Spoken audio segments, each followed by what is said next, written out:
Greetings, Earthlings. Today I felt like raising some minds, and while I'm not a big promoter or purveyor of AI, I did indulge in ChatGPT a little bit and had him give me a commander to build a deck tech around. Yes, he's a him, and I named him Jimothy.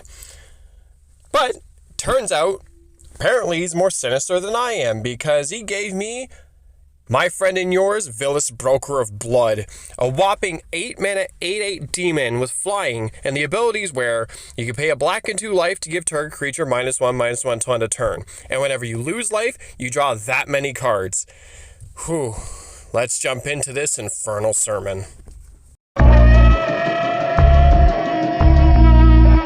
Now to start off, we're going to talk about the first section, which is the Heart of Darkness. Villis is an 8-mana demon who turns every point of life lost into card draw with no limits.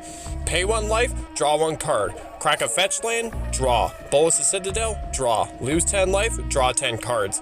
Villis doesn't just punish you, he refuels you, and every drop of blood spilled becomes inevitability. So let's talk about how we use our life as currency, because this is where the deal gets deadly. Greed and Erebos, God of the Dead, let us pay life for cards, doubled into madness by Villis.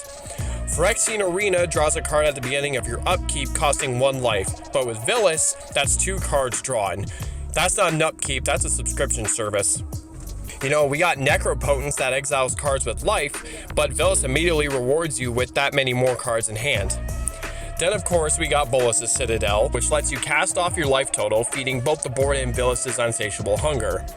And a newer one that has a similar effect on her attack trigger, Gwenom Remorseless. Then we got Staff of Completion, which lets you sacrifice life to destroy, ramp, proliferate, draw, everything but the kitchen sink. And with Villis, that's just more card draw off the life paid. And then the final one for this section, and one of my personal favorites, is Valgavoth Terror Eater. He eats cards from exile that opponents get rid of, and we can cast them by paying life. Stealing cards and refueling our hand, yeah. Now before I continue this, I usually save this till last, but make sure you wrap that like and tap that subscribe.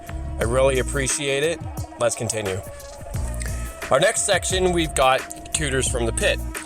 You know, because we are mono black, and so we're obviously running Demonic Tutor and Diabolic Intent, but you got the ones like Vampiric Tutor, Imperial Seal, and Grim Tutor that, yes, will tutor us cards, but with the life costs that we pay for it, we'll continue to fuel our hand with Villis.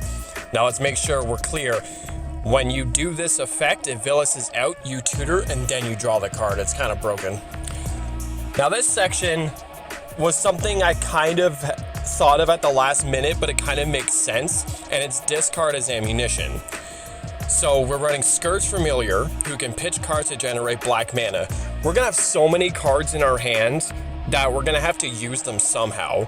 And then, you know, with things like Dread Return, Virtue of Persistence, and Shieldred Whispering one, you can recur those creatures on upkeep or whenever you cast Dread Return. And of course, as a failsafe, we're running Ulamog, the Infinite Gyre. If he's discarded, we just get that whole graveyard back into our deck and just continue the fuel, because the potential that you're gonna draw out your whole deck is very high in this deck, because almost everything in this deck either involves you paying life or loses you life, and every time you're losing life, you're drawing cards. And if someone's playing something like a Nekusar or a Scrawling Crawler at a table, you're done. You are absolutely done. So be very careful playing this deck. It flies very close to the sun. Now our next category is Ramp from the Grave. You know, in most cases, Mono Black isn't known for ramp, but y'all know I'm a purveyor of it. So we got Crypt Gas and Arcana Revenant to double up our swamp taps, Cabal Coffers, Urborg, Cabal Stronghold, and then we're running both Dark Ritual and Cabal Ritual. With Villis being an 8-mana beefcake, we got to ramp into him pretty good, which is why the aforementioned Scourge Familiar is also really good, because even without Villis, you're still drawing a good amount of cards in this deck. Now the next section is the Razor's Edge, or Lands That Hurt. Now our mana base isn't passive at all, it bleeds. So we got Bloodstained Mire, Marsh Flats, and Polluted Delta. You mostly want these in multicolored decks, but in this one, the life you're paying to crack these fetch lands is going to draw you cards. And then, of course, we got Mana Confluence and City of Brass. And if you really want to run Spire of Industry, you can pay more life to make mana, draw you cards, so on and so forth. And it's also not a bad idea because you can get to a point in the game, you always get to a point in the game where drawing lands feels bad, so you can also run Dread Presence to draw you even more cards off of swamp drops. Now, of course, we're not ignorant to the fact that we are going to be drawing so many cards, and we may not want to have to discard them. You know, we may want to just avoid the cleanup step altogether. So we got Reliquary Tower, Thought Vessel, and Decanter of Endless Water to ensure we never discard to max hand size. And they're like 2 out of 3 are mana rocks, so you're going to ramp into Villis a bit better. Now this section is what I would consider the Gilded Geese. There's not just one Gilded Goose in this deck, as I usually like to point out. There's 2.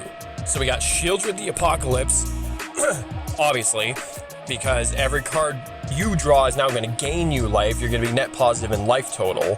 So even if something does kind of make you draw and you're at kind of a peculiar life total, you'll start gaining that life back and be able to keep doing it. And then also we got Psychosis Crawler, because if you're losing life and then drawing cards, that's great. You want to be able to hit the rest of the table too. So a Psychosis Crawler, every card you draw is going to bang down the rest of the table. So if everyone's at a lower life total than you, which is probably not going to happen with this deck, you could potentially kill the rest of the table before you are at risk of dying. But we're not ignorant to the fact that 40 life and 40 cards, you can easily rip through that really fast in this deck. So if you do hit that 0 life, you want ways to, I don't know, not have that kill you. So we got Packed Weapon, which can keep us alive at 0 life, but you do have to be careful because it needs to be equipped to a creature.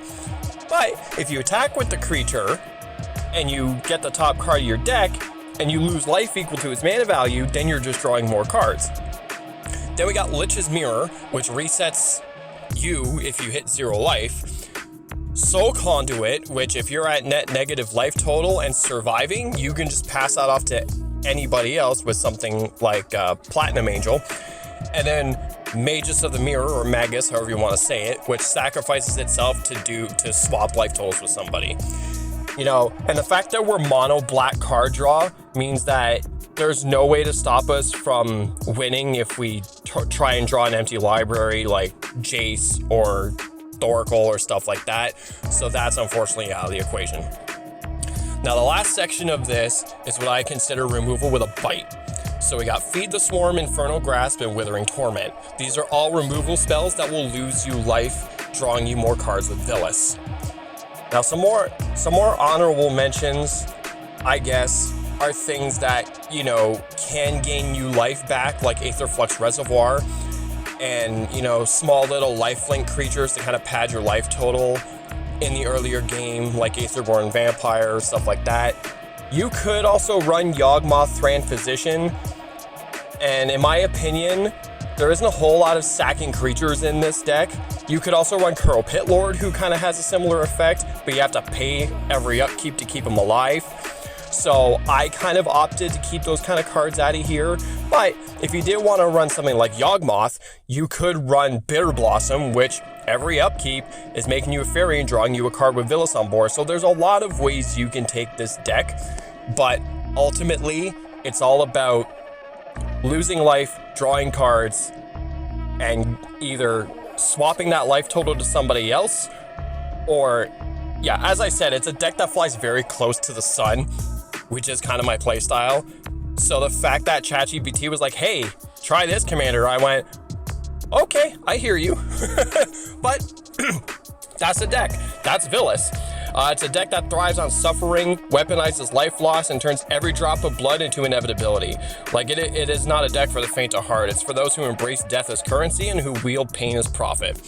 And remember, the Abyss always answers. But without further ado, above all, I'll have the deck linked in Moxfield. And yeah, keep the Patreon, check out the Discord, crank my music so loud it wakes the dead. Peace.